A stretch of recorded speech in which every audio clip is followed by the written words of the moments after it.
Čau! Pirms 2 gadiem es pilnīgi neapdomāti atvēru veikalu un pazaudēju 50,000 eiro. Šodien pastāstīšu, kā tas viss sākās no idejām un līdz pat pašai veikala atvēršanai. Šī izkārtne ir pēdējais, kas palika no veikala. Vispārējais, ko vien varēja, jau sen pārdeva.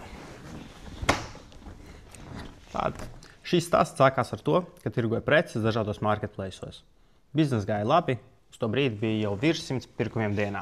Paspēja nomainīt par 2 birojus, tie ļoti ātri piepildījās ar precēm, un uz to brīdi atrados jau 3., kas bija Dominas biroja kompleksā.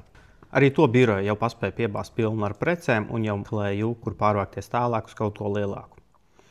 Vienā brīdī uzzināju, ka blakus atbrīvojās birojas un ka to jau šobrīd kāds skatās. Uzreiz piecēlos un aizgāju. Maklerei pateica, ka gatavs ņemt uzreiz, parakstīt līgumu, jums visi man dati ir, viss ļoti vienkārši. Bet, diemžēl, arī tur jau bija uz līguma parakstīšanas stadijas un man neizdevās pārliecināt. Bet mēs sazinājāmies pēc. Viņi pateica, ka brīvu biroju nav, bet var piedāvāt vietu veikalam tirdzniecības centrā. Domas par fizisku veikalu man bija jau sen, tas likās loģisks turpinājums tirdzniecībai internetā, bet iepriekš nebija resursi, nebija ne naudas, ne laika. Un uz to brīdi tad viss sakrita. Bija darbinieki, kas tika ar visu galā, bija uzkrājumi, tāpēc likās, kāpēc gan nepamēģināt. Jo īpaši tirdzniecības centrā, kas tad tur cilvēki staigā, viss ir līdzīgi kā marketplace'os. Cilvēki papildus nav jāpiesaista no ārpuses. Tā es domāju uz to brīdi. Aizgājām skatīties veikalu, telpas nebija liels, ap 40 kvadrātmetriem. Remonts bija diezgan pieklājīgs, tāpēc padomāju, ka salikšu plauktus, preces uz tām, atradīšu apsaidināšu. Neko neapsaidināšu, vienkārši atradīšu pārdevēju. Atradīšu pārdevēju un var sākt tirgot.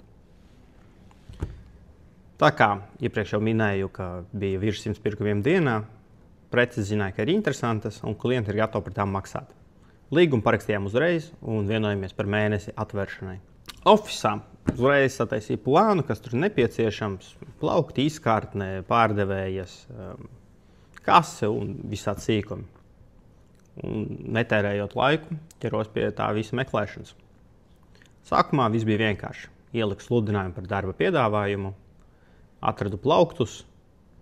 Vienīgais ne tāds, kā gribējās, bet nācās ņemt tādus, kādi bija pieejami, jo gribēju pēc iespējas ātrāk ievākties un sākt nodarboties, netērēt lieku laiku, jo tuvojās Ziemassvētku, jeb galvenā tirdzniecības sezona. Pēc pāris nedēļām plaukts atveda, bet piegāde diemžēl mazliet aizkavējās. Un, kad krāvēji ieradās, viņi, lai notiktu visātrāk, padomāja, ka sāks bez mums un sāk izkrauties pie tirdzniecības centra klientu ieejas. Nevis sagaidīja mūs, lai mēs viņus ielaižam pa piegādes gaiteni, kas, protams, nav pareizi, un šādi sanāca iepazīties ar apsargiem.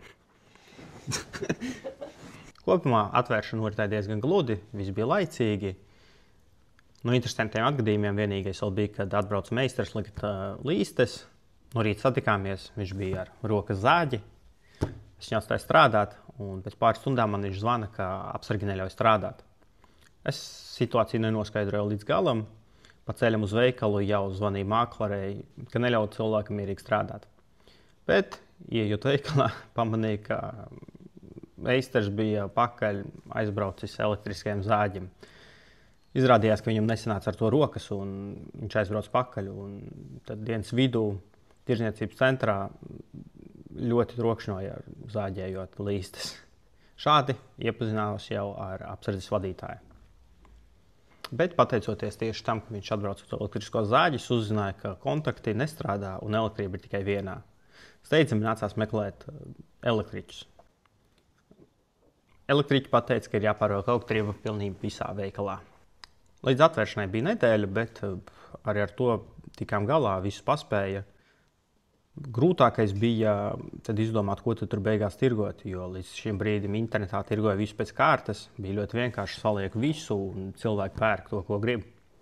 Bet veikalā, jo īpaši tik ierobežotā izmērā, pie tā vajadzētu kārtīgāk piedomāt. Bet es līdz pēdējiem brīdim tā arī neizdomāju, tāpēc aizvedām no visas mazliet, kas uz to brīdi bija noliktavā. Tās ir gan rotaļlietas, gan mājas preces, gan instrumenti, gan preces mašīnai. Visu pēc kārtas. Tur rīktīgs sajaukums. Nākotnē vēl ļoti daudz reizes to visu pārkārtojām, mēģinājām mainīt, bet tā līdz gala konceptam, ko tad īsti labāk tur pārdot, pārī nenonācu. Šoreiz pastāstīšu, kā reāli to bija vadīt ikdienā. Un spoileris, pirmajā nedēļā mūs jau apzaka.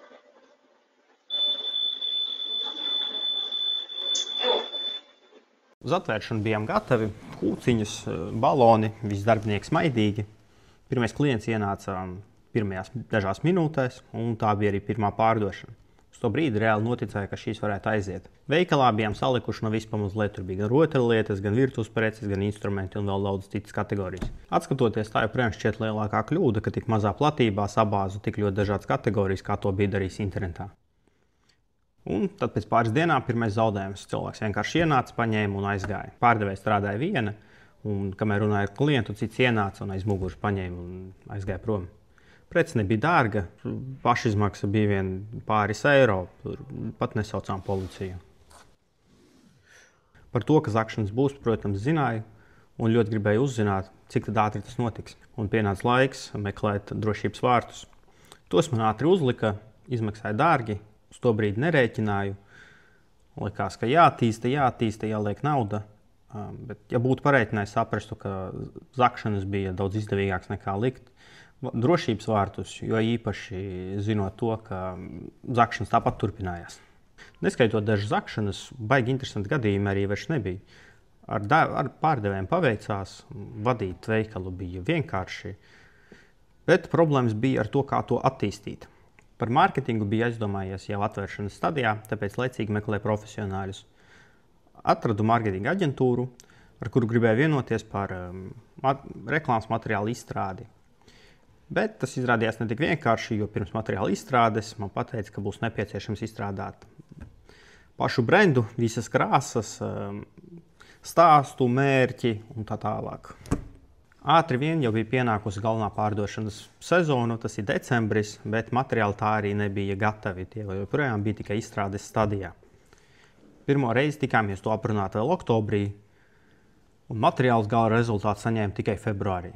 Tikko pēc materiāla saņemšanas uzreiz vienojos par to ražošanu un izvietošanu veikalā. Tikai par materiālu izstrādi bez brenda samaksāja 700 eiro, un tad vēl 5500 par to ražošanu un izvietošanu. Reklāma bija izlikta uz 2 mēnešiem, un to varēja redzēt liftos, toaletēs, lielajos baneros tirdzniecības centrā, un vēl bija uzlīmes uz grīdas no galvenajām ieejām uz pašu veikalu. Abu mēnešu laikā, kamēr bija izvietotas reklāmas, nekādu baigo klientu pieplūdumu nepamanīju. Paralēli reklāmas izstrādēji ar to pašu aģentūru vienojamies par mājaslapas izstrādi. Savu līdz šim tirgoju marketplace'os un savu internetu veikalu gribēju pat vairāk nekā fizisku.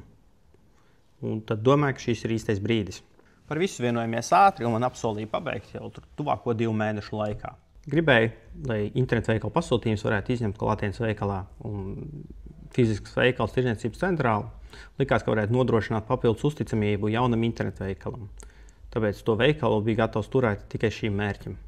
Diemžēl ne 2, ne pat 6 mēnešu laikā internetu veikals pat nebija tuvu palaišanai.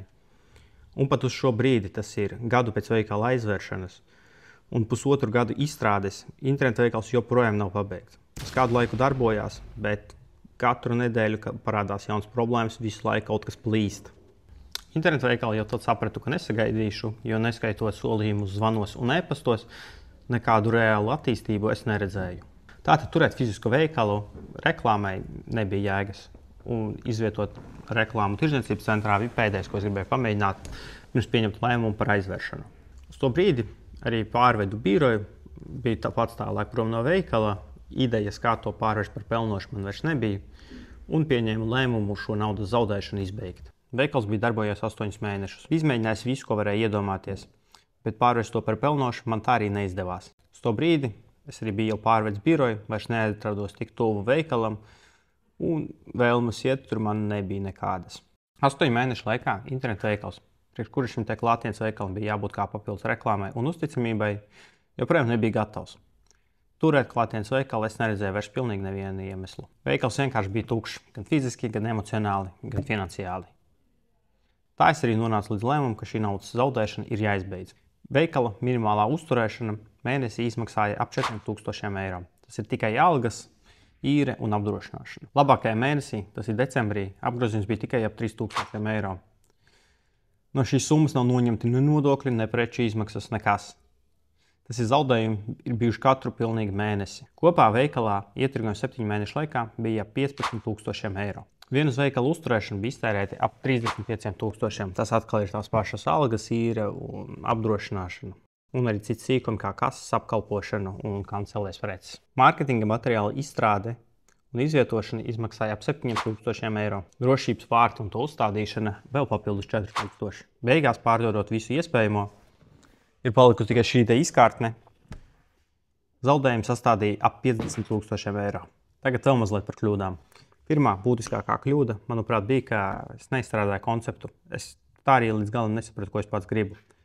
Veikalu es atvēru pēc veiksmīgas tirdzniecības internetā, kur bija ļoti dažādas preces un klienti varēja izvēlēties paši, ko grib no visdažādākajām kategorijām. Bet klātienes veikalā, kur katram kvadrātmetram ir vērtība, salikt visu pēc kārtas bija kļūda. Manuprāt, ka otrā būtiskākā kļūda bija steigšanās un neapdomāta lēmumu pieņemšana. Veikalu izdomāju atvērt, tāpēc, ka tas likās loģisks solis pēc tirdzniecības internetā, un jo es atrodos blakus tirdzniecības centram, kurā parādījās brīva veikala telpa. Uz to brīdi no pārdošanas internetā apgrozījums bija ļoti liels. Un steidzoties, pārstāja rēķināt, apdomāt un meklēt izdevīgākos risinājumus. Kaut vai ar tiem pašiem drošības vārtiem. Tie nevien neizslēdza zakšanas, bet tas izmaksāja daudz dārgāk nekā, ja zaktu kaut katru nedēļu.